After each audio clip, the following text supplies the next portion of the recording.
first snowflake hadn't even settled when the exhaustion truly began to root itself deep within Alex Carter. December in the quiet, tree-lined suburb of Cedar Hill, Ohio, usually held a certain charm, with strings of colored lights appearing on eaves and the scent of wood smoke mingling with the crisp air. But for Alex, this year was different. It was a season defined by the harsh glow of his laptop screen, the acrid tang of cheap coffee, and the gnawing pressure of financial desperation. His girlfriend, Sarah, had extracted a solemn promise back in June: a new laptop for Christmas. His parents, well-meaning but persistent, had hinted heavily that the key to his healthier lifestyle was a premium juicer currently gathering dust in a Williams-Sonoma catalog. Alex, caught between love and filial expectation, had made a strategic, if punishing, decision. He'd take on urgent technical translation contracts on top of his already demanding day job at a local software firm. The extra work arrived like clockwork each evening, demanding completion by dawn. His official workload hadn't magically vanished either. By the time the Snowman appeared, Alex was a frayed nerve ending. Chronic sleep deprivation had become his baseline. He'd mastered the art of micro-naps on the commuter bus and perfected the 1,000-yard stare. Only caffeine and nicotine kept him upright at his desk. He'd developed a ritual. Every hour, he'd stumble onto his small second-floor balcony for a cigarette, letting the biting cold shock his system back into some semblance of functionality. It was during one of these bleary-eyed vigils, around 4 a.m, 2 weeks before Christmas, that he saw it. He froze, the cigarette halfway to his lips. That wasn't there before. The Snowman stood near the edge of the communal playground in the center of the apartment complex's central courtyard. It wasn't particularly large or expertly crafted. 3 lumpy snowballs stacked haphazardly, with twigs for disproportionately short arms and a crooked carrot nose jammed beneath an upside-down plastic popcorn bucket serving as a hat. But its eyes, they were unnerving. Not coal, but smooth, dark orbs that looked like obsidian glass, catching the sodium glare of the distant parking lot lights in sharp, reflective pinpoints. What struck Alex immediately, cutting through the fog of fatigue, was the pristine snow surrounding it. No footprints led to or from its position. It hadn't been rolled into place. It simply was. And it was facing him, directly. A wave of profound unease washed over him, a visceral sensation of being scrutinized by something cold and alien. He felt an irrational urge to flinch away, to slam the balcony door shut and yank the curtains closed. His rational mind, however, clung stubbornly to skepticism. It's just snow. Kids built it late. I'm just tired. Defiantly, he stared back, taking in the absurd details. The lopsided bucket hat, the twig fingers splayed awkwardly. The glass eyes seemed to absorb the light rather than reflect it now. Annoyed, he stubbed out his cigarette harder than necessary and retreated inside, deliberately not looking back. He returned to his glowing screen, burying himself in dense German technical manuals, hoping the mundane reality of work would erase the unsettling image. He told himself the neighborhood kids would dismantle it tomorrow. He avoided the balcony for the rest of that night. The following days blurred into a punishing cycle. The fluorescent glare of the office, the dim cave of his apartment illuminated only by the laptop, snatched moments of sleep plagued by fragmented, anxious dreams. The Snowman remained, untouched. Alex noticed the children playing in the courtyard seemed to avoid that corner of the playground entirely, steering clear of the silent sentinel with its glassy stare. As the calendar crept closer to December 31st, a new, insidious awareness began to dawn. something was different. It took him several bleary observations from his balcony before the realization crystallized with chilling certainty. The snowman was closer. He was positive it had originally been positioned near the swing set. Now, it stood beneath the large, bare maple tree, easily a meter nearer to his building. "This is ridiculous," he thought, shaking his head. Who would move a snowman? And why? Yet the observation lodged in his mind like a splinter. He started making mental notes each time he ventured out for a smoke, comparing the snowman's position against fixed landmarks, the edge of the sandbox, the specific fence post. The evidence was undeniable. Each night, the snowman crept forward, gaining roughly a meter. Paranoia began to simmer. Was it some bizarre neighborhood prank? He quickly dismissed himself as the target. He'd only lived in the Cedar Hill complex for 6 months, kept largely to himself, and barely exchanged nods with his neighbors. He was practically invisible. Maybe it's kids messing with each other, he reasoned, though the lack of tracks and the children's avoidance nagged at him. He started scrutinizing the darkened windows of other buildings during his smoke breaks, searching for signs of observers, finding only empty black rectangles reflecting the streetlights. The tension peaked on New Year's Eve. Around midnight, fueled by a fresh wave of exhaustion and a desperate need for nicotine, Alex pushed open the balcony door. The frigid air hit him like a physical blow, but it was the sight below that froze the breath in his lungs.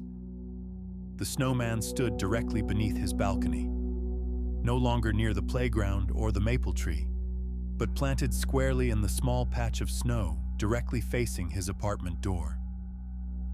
One of its twig arms was raised, the end pointing unerringly, accusingly, at him. Behind it, etched clearly in the fresh snow, was a single, deep groove, as if something heavy had been dragged directly towards his building. Panic, cold and sharp, threatened to overwhelm him. If this was a prank, the perpetrators had to be watching right now. He forced himself to stand still, to finish his cigarette with deliberate slowness, his eyes scanning the shadows between buildings, the dark doorways. He saw nothing. No movement, no muffled laughter. Only the silent, pointing snowman and the stark drag mark leading to its feet. Maintaining an outward calm that felt like brittle glass, he crushed the cigarette butt, turned, and walked back inside, shutting the door firmly without looking back. He engaged the deadbolt with trembling fingers. For the next few hours, he battled the almost magnetic pull to return to the balcony, to check. He imagined the punchline, opening the door in the morning to find the snowman gone, perhaps replaced by a mocking sign. It felt predictable, almost comforting. Dawn was a gray smudge on the horizon when his curiosity finally overpowered his dread. He stepped cautiously onto the balcony. The space beneath was empty. Only the deep drag mark remained, ending abruptly where the snowman had stood. Lying discarded nearby was the upside-down popcorn bucket. A wave of relief, mixed with a strange pang of disappointment, washed over him. See? Just a stupid prank. Over. He went back inside, the weight lifting slightly. He could finally focus on translating the microwave oven safety warnings without that icy gaze on his neck. He worked diligently for another hour, the rhythmic clack of the keys a soothing counterpoint to the fading adrenaline. Then, abruptly, he shivered violently. The apartment felt unnaturally cold. He checked the thermostat. It read 68 degrees, but the chill was bone deep. He got up to make more coffee, padding into the small kitchen. As he filled the kettle at the sink, the overhead light flickered violently, buzzing like an angry wasp. Once, twice. Then it died, plunging the kitchen into absolute darkness. Silence. thick, suffocating silence, and cold. His breath plumed visibly in the pitch black, tiny clouds illuminated by the faint glow bleeding in from the living room window. Then, cutting through the quiet, came the sound. A slow, tortured skreek of metal. It was the deadbolt on his front door being turned. His blood turned to ice. He stood paralyzed, the kettle forgotten in his hand. The light flickered back on with a harsh, buzzing snap. Standing in the doorway to the kitchen, its lumpy form filling the frame, was the Snowman. The popcorn bucket was gone, revealing a rough, snow-packed head. Its glass eyes, darker than the void between stars, fixed on him. And below them, where the carrot nose had been, was now a gaping, ragged hole, a crude, terrifying mouth lined with jagged shards of ice. Alex stumbled back, pressing himself against the cold refrigerator. Disbelief warred with primal terror. This wasn't happening.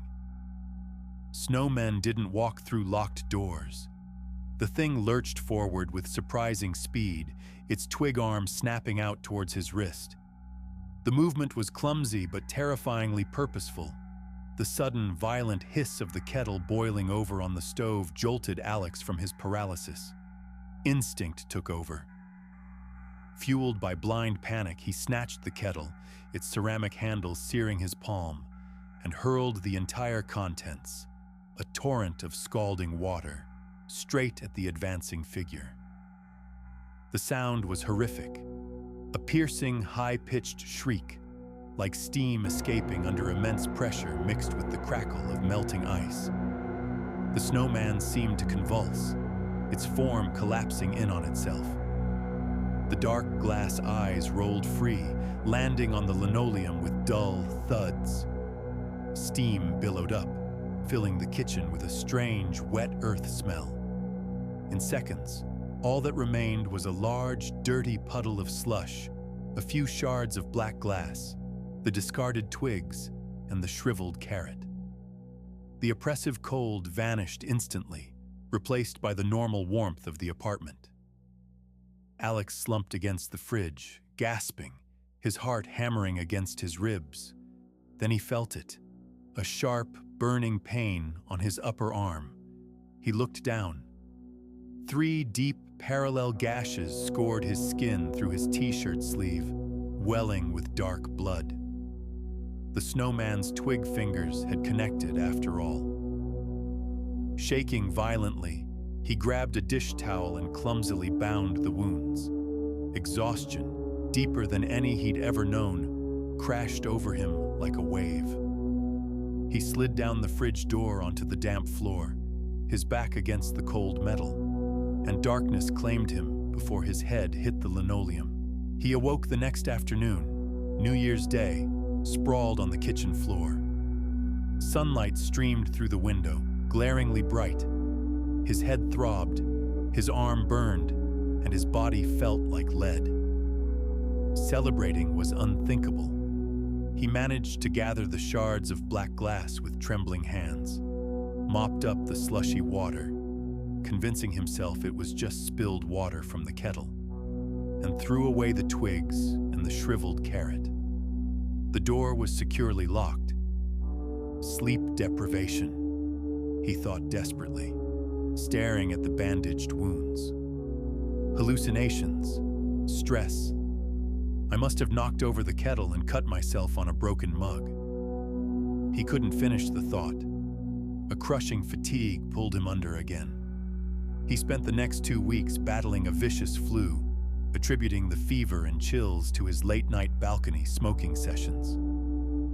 A year passed. Alex consciously buried the events of that December deep in his psyche, labeling them as a stress-induced psychotic break. He'd kept his promise to himself. He slept a solid 6 hours most nights. He'd even patched things up tentatively with Sarah. But this December, with the first significant snowfall blanketing Cedar Hill, a new, terrifying problem emerged. It wasn't work stress this time. It was his apartment. An unnatural, stifling heat permeated every room. No matter how low he set the thermostat, the air remained thick and oppressive, clinging to his skin like a damp shroud. He'd wake drenched in sweat, gasping for air. Throwing open the windows wide provided only fleeting relief before the cloying warmth seeped back in. During the day, he could just about function, but nights were torture. Concentration dissolved. Instead of sleep, his mind conjured vivid, obsessive images, vast fields of pristine snow, the sharp, clean bite of glacial air, towering walls of blue ice. A deep, persistent chill settled inside him, unrelated to the external temperature.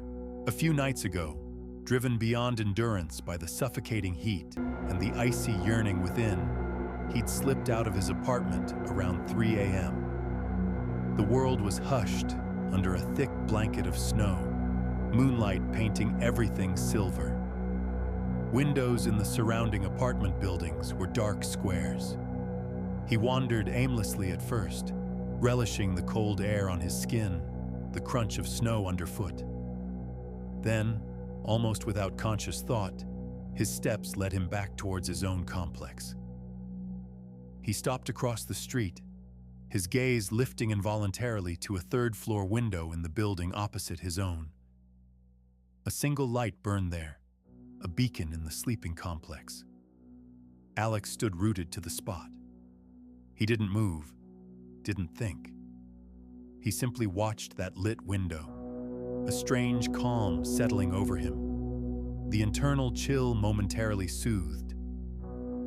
He stood there for hours, oblivious to the cold seeping into his bones, until the light finally clicked off around dawn. He trudged home, feeling strangely empty.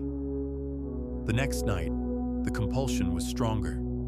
He returned to the same spot.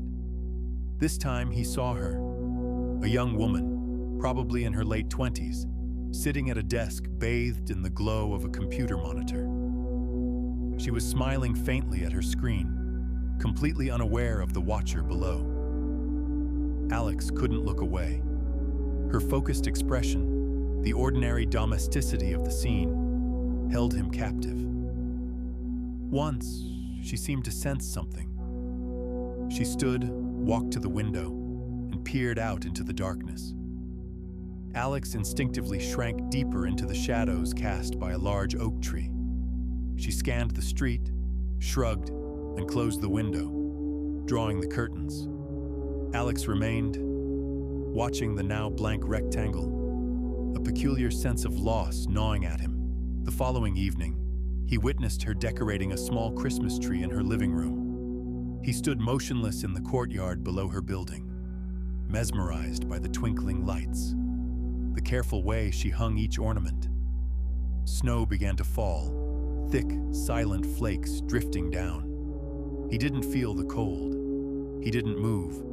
He simply watched, a silent statue gathering a mantle of white. By the time the gray light of dawn began to seep into the sky, the snow had nearly covered him completely. Only then did a tremor of awareness return. He forced his stiff, cold limbs to move, stumbling back towards his own building like a sleepwalker, snow cascading from his shoulders. Now, each day is an exercise in futile resistance. He makes promises to himself every afternoon.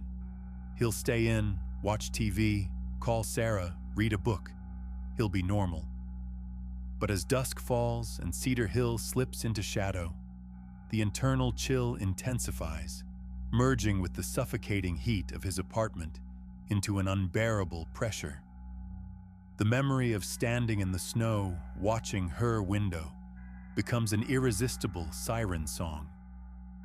A profound sense of belonging, of rightness, settles over him only when he stands in that spot, gazing upwards, feeling the snow accumulate on his motionless form. The thought of returning to his overheated apartment, with its buzzing lights and the demands of the waking world, fills him with a deep, inexplicable dread. He doesn't need that warmth anymore. He needs the cold. He needs the watchful stillness. He needs to be outside, looking up slowly, inevitably, edging closer and closer to the light. The compulsion is absolute, a silent command etched in ice upon his soul. He doesn't know what's happening to him. He only knows he can't stop it. The heat inside is a prison. The winter night is becoming his home,